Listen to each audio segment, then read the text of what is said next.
اگر آج میں آپ سے ایک بات کہوں کہ آپ ایز اے مسلم کیا خواہشات رکھتے ہیں، ایک مسلمان اپنی دنیا کیسی دیکھنا چاہتا ہے اور اپنی آخرت کو کیسا دیکھنا چاہتا ہے، کبھی اکیلے میں بیٹھ کے ایک لسٹ بنائیں کہ میں اس دنیا میں کیا چاہتا ہوں اور جب اس دنیا فانی سے کوچ کروں اس وقت میری خواہشات کیا ہوں گی، موت کے وقت کیا چاہتا ہوں، قیامت کو کیا چاہتا ہوں۔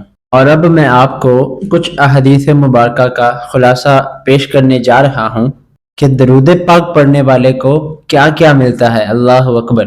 تقریباً میرے ہر ایک جملے کے پیچھے کوئی نہ کوئی حدیث مبارکہ یا کوئی نہ کوئی روایت موجود ہوگی جس سے آپ کو یہ اندازہ ہو جائے گا کہ یہ کتنا کمال کا وظیفہ ہے۔ جو میں کہتا جاؤں دل کو اچھا لگے تو سبحان اللہ کہتے جائیے گا۔ اگر آپ چاہتے ہیں کہ آپ کی روزی میں برکت ہو تو درود پاک پڑھیے۔ اگر آپ چاہتے ہیں کہ بیماریاں دور ہو جائیں تو درود پاک پڑھیے، اور اگر آپ چاہتے ہیں کہ آپ کی ٹینشن ریلیز ہو جائے تو درود پاک پڑھیے۔ آپ چاہتے ہیں کہ ذلت و رسوائی سے بچے رہیں تو درود پاک پڑھیے۔ آپ چاہتے ہیں کہ عزتوں میں اضافہ ہو جائے تو درود پاک پڑھیے۔ آپ چاہتے ہیں کہ مرتے وقت کلمہ نصیب ہو جائے اور حضور نبی رحمت صلی اللہ تعالی علیہ وآلہ وسلم کا دیدار بھی ہو جائے تو درود پاک پڑھیے۔ اور اگر آپ یہ بھی چاہتے ہیں کہ قبر بھی نور مصطفیٰ سے جگمگا اٹھے تو درود پاک پڑھیے۔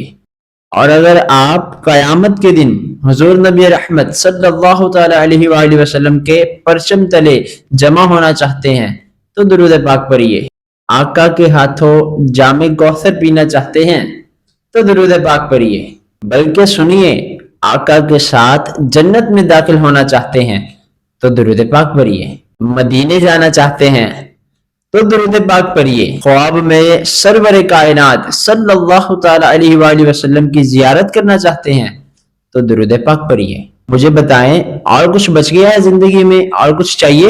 اور کیا چاہیے ہمیں؟ روزے میں برکت ہو، عزت محفوظ رہے، ذلت سے بچا رہوں، ٹینشن ریلیز ہو، بیماریاں دور ہوں، اللہ عزتوں میں اضافہ کرے، کلمے والی موت ہو، قبر بھی نور مصطفیٰ سے جگمگا اٹھے، آقا کا دیدار ہو، جنت میں بھی نبی پاک کے ساتھ جائیں، جب تک زندہ رہیں مدینے آتے جاتے رہیں۔ اس کے علاوہ تو ایک مسلمان کے لیے اور کچھ بچتا ہی نہیں ہے نا۔ اب آپ کو ایک مزے کی بات بتاؤں کہ یہ ساری فضیلتیں احادیث مبارکہ میں، روایات میں درود پاک پڑھنے والے کے لیے موجود ہیں، پھر بھی ہم درود پاک نہیں پڑھتے، پھر بھی ہم اس کو اپنا وظیفہ نہیں بناتے۔ اٹ از اے کی آف سکسیس، یہ کامیابی کی چابی ہے، دنیا اور آخرت میں ہر مشکل سے نکلنے کی چابی ہے، ہر درد کی دوا ہے، صلی علی محمد، تعویذ ہر بلا ہے، صلی علی محمد۔ حضور نبی رحمت صلی اللہ تعالی علیہ وآلہ وسلم نے ارشاد فرمایا، جس نے مجھ پر ایک مرتبہ درود پاک پڑھا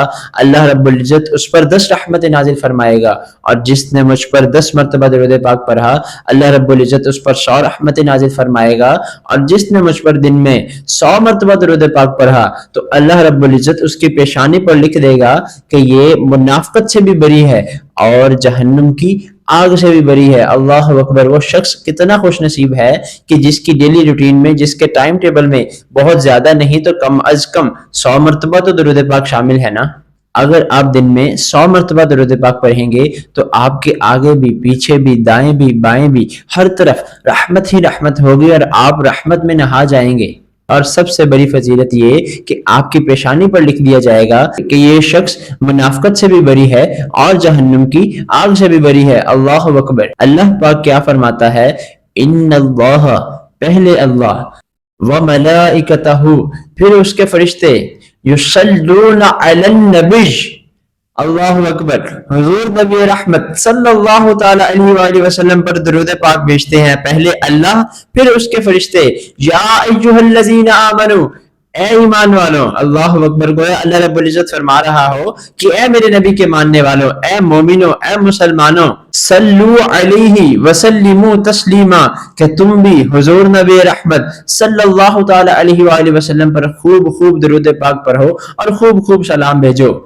آپ ہر نیکی کافی حد تک اپنی جد و جہد سے کر سکتے ہیں، لیکن یہ درود پاک واحد ایسی با کمال چیز ہے کہ جو آپ اللہ رب العزت کی توفیق کے بغیر کر ہی نہیں سکتے۔ کیا خوبصورت اللہ رب العزت فرماتا ہے کہ پہلے اللہ پھر اس کے فرشتے، اے ایمان والوں تم بھی حضور نبی رحمت صلی اللہ تعالی علیہ وآلہ وسلم پر درود پاک پڑھو اور خوب خوب سلام بھیجو۔ یعنی ہمیں اس کام کا حکم دیا جا رہا ہے جس کام کو اللہ اور اس کے فرشتے سر انجام دے رہے ہیں۔ اللہ اکبر، یہ کتنی فضیلت والی بات ہے، اللہ اکبر۔ درود پاک پڑھنے والے کو تو فضیلتیں ملتی ہی ملتی ہیں، لیکن جو حضور نبی رحمت صلی اللہ تعالی علیہ وآلہ وسلم کا دربار ہے اس کی صورتحال یہ ہے کہ یہ دربار محمد ہے صلی اللہ علیہ وآلہ وسلم۔ یہاں اپنوں کا کیا کہنا، یہاں سے ہاتھ خالی، غیر بھی جایا نہیں کرتے۔ اور کیا خوبصورت فرماتے ہیں، بلکہ اپنے بارے میں فرماتے ہوئے ہمیں نصیحت، ہم جیسے نکموں کو نصیحت کرتے ہوئے فرماتے ہیں کہ جو ان کے دامن اقدس سے وابستہ ہے اے حامد، اللہ اکبر، جو ان کے دامن اقدس سے وابستہ ہے اے حامد، کسی کے سامنے دامن کو پھیلایا نہیں کرتے، اللہ اکبر، پھر وہ کسی کے محتاج نہیں رہتے۔ میرے اعلیٰ حضرت کیا خوبصورت فرماتے ہیں کہ میں تیرے قدموں میں رہوں، مجھے غیر کی ٹھوکر پہ نہ ڈال، میں جھڑکیاں کھاؤں کہاں، چھوڑ کے صدقہ تیرا، اور تیرے قدموں میں جو ہے غیر کا منہ کیا دیکھے، اللہ اکبر، تیرے قدموں میں جو ہے غیر کا منہ کیا دیکھے، کون نظروں پہ چرے دیکھ کے طلبہ تیرا۔ اور پھر کیا خوبصورت فرماتے ہیں، کون دیتا ہے دینے کو منہ چاہیے، اللہ اکبر، کون دیتا ہے دینے کو منہ چاہیے، دینے والا ہے سچا ہمارا نبی، دینے والا ہے سچا ہمارا نبی حضور نبی رحمت صلی اللہ تعالی علیہ وآلہ وسلم کی بارگاہ اقدس میں حاضر ہو کے مانگے نا، ہر درد کی دوا ہے، صلی علی محمد، تعویذ ہر بلا ہے،